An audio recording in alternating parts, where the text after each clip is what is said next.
Toc toc, réveillez-vous. Shalom. Eh bien, nous sommes hymne spirituel matinal. Merci de nous recevoir chez vous encore une fois au travers de cette vidéo ce matin, mes amis. Ensemble, nous sommes prêts pour faire quoi? Sur les drapeaux, Jésus-Christ. Alléluia. Alléluia. Nouveau jour, nouvelle vie, nouvelles opportunités. Ah oui, amen. Et pour vous et pour moi, ah oui, je suis prêt de recevoir les opportunités de ces jours. Waouh! Hymne spirituel matinal, mes amis. Notre thème de l'année, vous le savez bien, nous sommes dans cette année de mon utilité, année Onésime. Que Dieu soit loué, bien-aimés frères et sœurs. Comment s'est passé votre week-end? Ça nous ferait du bien de voir vos commentaires, de vous voir partager, de vous voir liker, de vous voir vous abonner aussi aujourd'hui pour qu'ensemble, nous puissions faire équipe de hymnes spirituels matinal. Celebrate Jesus, celebrate. Notre thème de l'année, vous le savez, mais les sous-thèmes que nous sommes en train de traiter, c'est quelques principes de l'utilité. Et nous sommes en train de parler jusqu'ici de la bravoure. Dis avec moi, la bravoure. Les braves femmes, les braves hommes sont ceux-là qui doivent vivre leur utilité. Celebrate Jesus, celebrate. Bon début de la semaine à tous.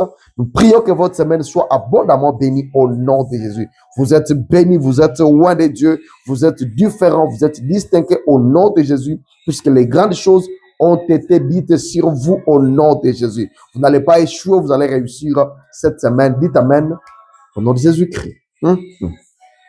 Mes amis, avant peut-être de dire notre dernier mot concernant la bravoure, nous voudrions parler de cet homme, de Nicodème, qui a également fait preuve d'une bravoure pas commune.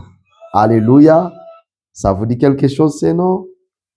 Parlons de cet homme qui aussi a fait preuve de la bravoure pas commune. Alléluia. Je m'excuse. Il était un pharisien dont le nom en grec signifie vainqueur du peuple. Cet homme dont le nom est Nicodémus, ce nom ici signifiait, mes amis, vainqueur du peuple. Ah! Son nom signifiait quoi? Vainqueur de qui? Vainqueur de quoi? Vainqueur du peuple. Waouh! Donc déjà son nom disait beaucoup les concernant.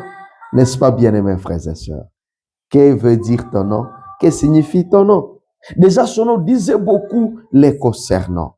Et comme si cela ne suffisait pas, bien-aimés frères et sœurs, comme si cela ne pouvait pas suffire, il était membre du Sanhédrin. Ah! Vous attendez, Sanhédrin. Il était membre du Sanhédrin. Et c'est quoi le Sanhédrin? Mes amis, le Sanhédrin, en Israël ancien, c'était un conseil suprême. Un conseil suprême des sages dans l'ancien Israël. Conseil suprême des sages. Il était membre, mais aussi son nom signifie vainqueur du peuple, mais aussi il est membre de ce conseil des sages. Mes amis, allons-y tout simplement, nous allons comprendre. Les Sanhédrins étaient une élite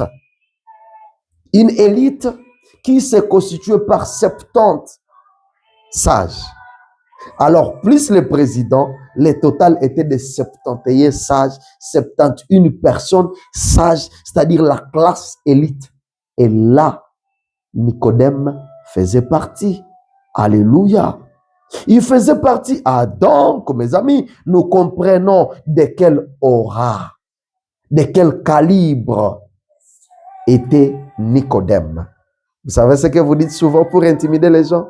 Vous dites, tu ne me connais pas moi. Tu connais là, on a enterré mon nombril. Tu ne me connais pas moi, je suis terrible. Regardez un peu de quelle catégorie était cet homme de Nicodème, bien-aimés frères et sœurs. Ah! Alors pourquoi les qualifions-nous des braves? Pourquoi les qualifions-nous des noms braves? Peut-être cette question peut émaner de vous. Posons-nous cette question. Pourquoi est-ce que nous sommes en train de les qualifier des noms braves ici? Vous connaissez peut-être l'histoire de Nicodème. C'est parmi les toutes premières histoires que j'ai à retenir dans mon jeune âge dans le Seigneur. Alléluia. Vous connaissez peut-être cette histoire, bien aimés frères et sœurs. Alors, dans la Bible, n'est-ce pas, mes amis? Ensemble, nous nous envolons pour aller dans la parole de Dieu. La Bible dit, mais il y eut un homme d'entre les pharisiens, nommé Nicodème, et chef des Juifs, qui vint, lui, auprès de Jésus, de nuit, et lui dit, Rabbi, nous savons que tu es un docteur venu de Dieu. Nous savons que tu es un docteur venu de Dieu. Car personne ne peut faire ces miracles que tu fais si Dieu n'est pas avec lui. Personne ne peut faire ces choses que tu fais si Dieu n'est pas avec lui. Voilà un peu comment, d'une manière clandestine, vient cet homme de Nicodémas. Jean chapitre 3, le premier et le deuxième verset. Alléluia. Vous entendez ça, bien-aimés frères et sœurs? Est-ce que vous entendez ça? J'essaie un peu de baisser ma voix, mais vous entendez ça? Lisez ça dans votre Bible. Vous entendez ça, bien-aimés frères et sœurs? Nous savons que tu es un docteur venu de Dieu. Aha. Nicodème, vous savez avec qui? Vous savez avec qui que je suis un docteur venu de Dieu? Donc, il savait avec l'ensemble de ses collègues. Tous ensemble, ils savaient. Mais par lâcheté et par fierté aveugle, ils ne pouvaient pas venir. Ils ne sont pas venus. La preuve en est qu'il est venu seul. Et tous savaient. Mais le seul est venu confesser ces choses à Jésus. Le salut est individuel. Il y a un père de famille qui me regarde. Il y a une sœur. J'aimerais te dire que tu ne seras pas sauvé avec la masse. Le salut est personnel. Et peut-être c'est ce matin. Demain pourra être trop tard. Alléluia. Il est venu seul, le seul qui a eu le courage de venir. Ça dénote, mes amis, du courage que Nicodème soit venu seul, même de nuit. Ça dénote de la bravoure. Alléluia. Est-ce qu'une brave peut se lever ce matin et dire comme Nicodème, je crois que c'est toi le Seigneur. Tu es mon Seigneur et mon Dieu. Est-ce qu'un frère peut le faire? Il est venu seul.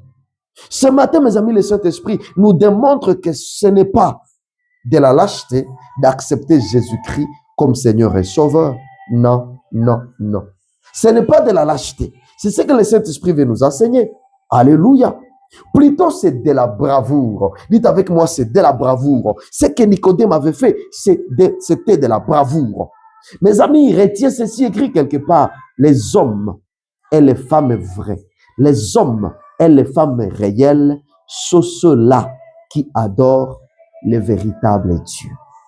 Tu n'es pas vraie femme, tu n'es pas vrai homme si tu n'adores pas le vrai Dieu. C'est un défi ce matin que quelqu'un qui tombe sur cette vidéo se pose la question, qui est-ce que j'adore? Alléluia. La bravoure de cet homme ne s'est pas limitée à poser plusieurs questions à Jésus. Non, il a fini par croire en Jésus. Basta. Êtes-vous sûr que Nicodème a fini par croire à Jésus? Alors dans la Bible, mes amis, la Bible dit que Nicodème qui était venu de nuit vers Jésus et qui était l'un d'entre eux, leur dit, notre loi condamne-t-elle? Notre loi condamne-t-elle un homme avant qu'on l'attende et qu'on sache ce qu'il a fait? Il pose la question à ses coéquipiers, à ses hommes d'uniforme. Ils lui répondirent, es-tu aussi galiléen? Es-tu aussi galiléen? Examine et tu verras.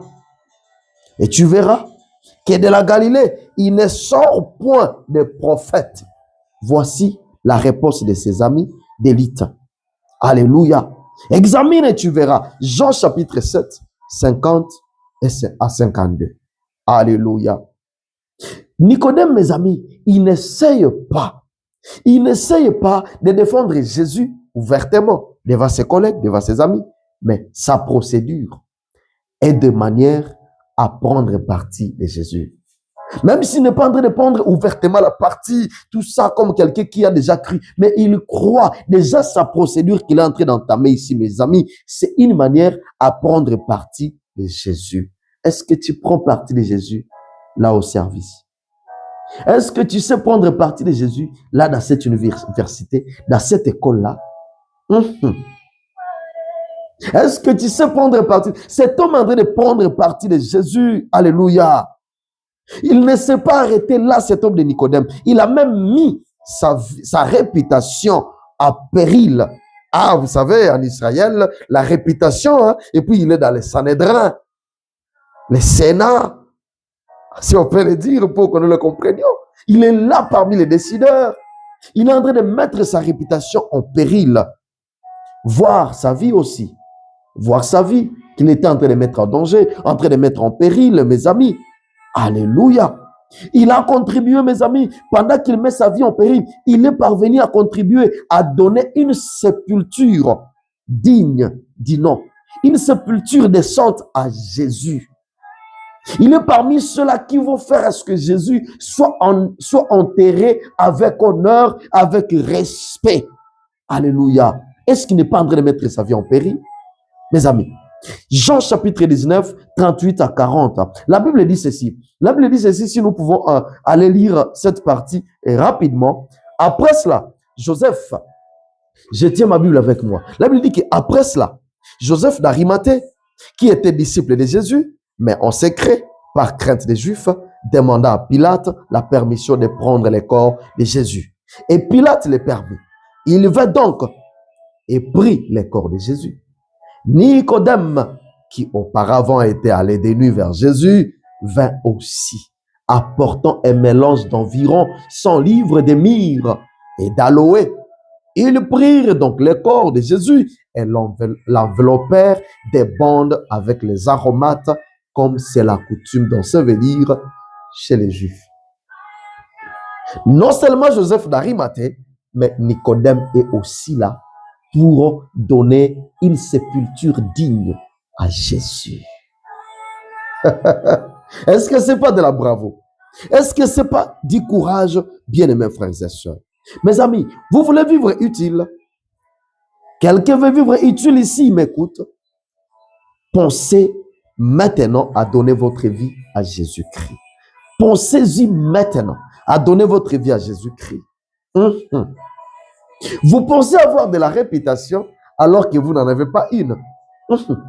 Vous pensez avoir de la notoriété alors que vous n'en avez pas une, mes amis. Vous pensez, nous sommes... Vous n'êtes rien sans cet homme de Jésus. Aujourd'hui, je suis venu vous challenger, peu importe les titres. On vous appelle PDG, on vous appelle chef d'entreprise, on vous appelle, je ne sais pas, coach, on vous appelle, je ne sais pas qui, bishop. Mais si vous n'avez pas rencontré cet homme de Jésus, vous n'avez pas une réputation à protéger, vous n'avez aucune notoriété. Tout de vous doit dépendre de cet homme de Jésus. Alléluia. Quelqu'un qui veut vous réussir doit écouter ce message. Vous passez à avoir de la notoriété alors qu'il n'y a personne qui se soucie de vous. Vous vous torturez personnellement pour rien. Personne ne se soucie de vous. Ce que vous devez faire, c'est comme Nicodème. Lui-même, il dit, je ne vais pas suivre cette masse. Tous nous connaissons qu'il vient de Dieu. Mais pourquoi nous sommes ici en train de nous tromper? Moi, je vais. Même clandestinement, je vais y aller.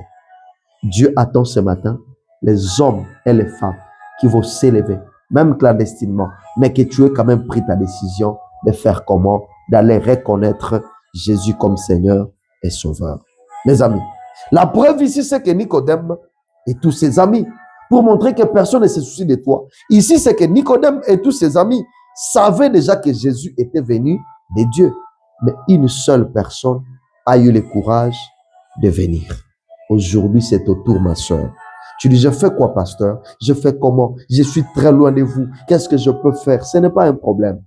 En Jésus, on n'est jamais loin. Tournez-vous dans les coins. Cherchez une église locale où l'on confesse Jésus-Christ comme Seigneur et Sauveur. Où l'on croit à la naissance de Jésus. On croit à son ministère. On croit à sa mort. On croit à sa résurrection. Alléluia. Et là, vous serez sauvés. Croyez. Donnez votre vie à Jésus. C'est le message de ce matin. Merci Seigneur, parce que tu touches un cœur ce matin, un cœur qui quitte de l'autre côté pour venir à toi, de la même manière que tu as fait pour Nicodème. Merci parce que tu es en train de tirer la vie du côté de l'inutilité pour rendre utile cette vie, dans le nom de Jésus-Christ. Soyez bénis. Bye bye.